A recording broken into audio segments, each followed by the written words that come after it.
الحمد لله رب العالمين والعاقبة للمتقين والصلاة والسلام على سيد الأنبياء والمرسلين أما بعد فأعوذ بالله من الشيطان الرجيم بسم الله الرحمن الرحيم. سامعین ذی احتشام، اللہ عز و جل کے محبوب دانائے غیوب منزہ عن العیوب صلی اللہ تعالی علیہ وآلہ وسلم کا فرمان تقرب نشان ہے. بے شک بروز قیامت لوگوں میں سے میرے قریب تر وہ ہوگا جو مجھ پر سب سے زیادہ درود بھیجے.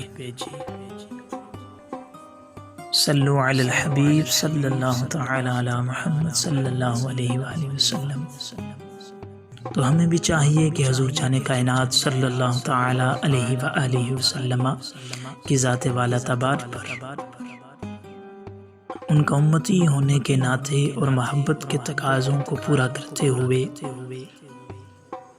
ان کے قرب کے حصول کی خاطر ہم ان کی بابرکت ذات پر درود پاک بھیجتے رہیں. سامعین ذی مقتدر، ماہ رمضان المبارک بڑی ہی برکتوں اور عظمتوں والا مہینہ ہے. اس کی اہمیت اور فضیلت تو روز روشن کی طرح عیاں ہے. اس مہینے میں ہمیں چاہیے کہ ہم خوب عبادت کریں، ذوق و شوق کے ساتھ کثرت تلاوت قرآن اور درود شریف کی کثرت کریں. اس کی بابرکت ساعتوں سے مستفیض ہوا جائے. تو رمضان المبارک کی بڑی ہی فضیلتیں ہیں، اس کی بڑی ہی برکتیں، اس کی بڑی ہی عظمتیں ہیں.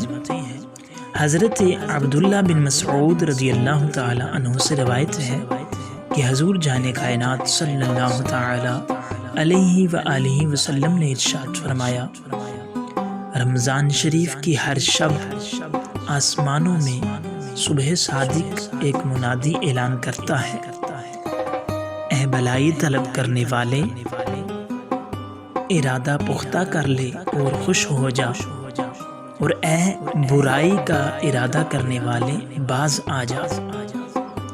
ہے کوئی مغفرت کا طلبگار کہ اس کی طلب پوری کی جائے، ہے کوئی توبہ قبول کرنے والا، ہے کوئی توبہ کرنے والا اس کی توبہ قبول کی جائے، ہے کوئی دعا مانگنے والا کہ اس کی دعا قبول کی جائے، ہے کوئی سائل، ہے کوئی مانگنے والا اس کا سوال پورا کیا جائے. اللہ تعالی رمضان المبارک کی ہر شب افطار کے وقت 60,000 گناہگاروں کو دوزخ سے آزاد فرما دیتا ہے، اور عید کے دن سارے مہینے کے برابر گناہگاروں کی بخشش کی جاتی ہے. تو سامعین ذی احتشام، اس مہینے سے بھرپور فائدہ اٹھایا جائے. کثرت سجود کے ساتھ کثرت ذکر خداوندی، کثرت تلاوت قرآن، کثرت درود پاک کے ساتھ اور اللہ کے حضور رو رو کر دعاؤں کے ساتھ اپنے رب عز و جل کی رضا اور خوشنودی کو حاصل کیا جائے اور اپنے لیے بخشش کا ساماں کیا جائے. تو بسا اوقات انسان سستی میں اور کاہلی میں رہتے ہوئے کافی برکتوں سے محروم رہ جاتا ہے. اس وجہ سے یہ چند مختصر سی باتیں آپ کے سامنے میں گوش گزار کر رہا ہوں، آپ کی سماعتوں کی نظر کر رہا ہوں کہ رمضان المبارک کی جو برکتیں ہیں، اس کا جو لطف ہے، اس کا جو مزہ ہے، اس کو حاصل کرنے کی کوشش کی جائے۔ اس میں انسان عبادت پر کمر بستہ ہو جائے، اللہ کے حضور گریہ زاری کرے، نوافل کا اہتمام کیا جائے، پنجگانہ نماز کی باجماعت پابندی کی جائے اور تراویح کا اہتمام کیا جائے، قرآن پاک کی تلاوت کی کثرت کی جائے اور توبہ و استغفار کیا جائے، تو ماہ رمضان المبارک کی جو برکتیں ہیں یقیناً وہ ہمیں حاصل ہوں گی۔ ہم یہی چاہتے ہیں کہ ہمیں خالق کائنات جل وعلا کی رضا اور خوشنودی حاصل ہو جائے، یہ دنیا بھی سنور جائے اور کل آخرت میں بھی سرخروئی ہمارا مقدر ہو اور ہمیں سعادت دارین کی دولت مل جائے۔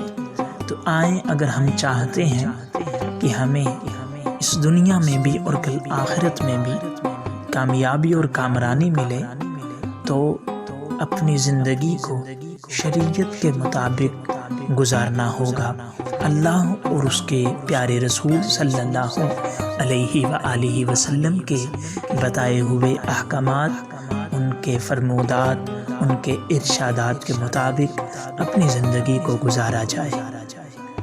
دعا کرتے ہیں مالک لم یزل ہمیں اس کی توفیق عطا فرمائے، یقیناً اسی کی توفیق اور عطا سے ہم نیکی کرتے ہیں، نیکی کرنا ہمارے لیے آسان ہوتا ہے۔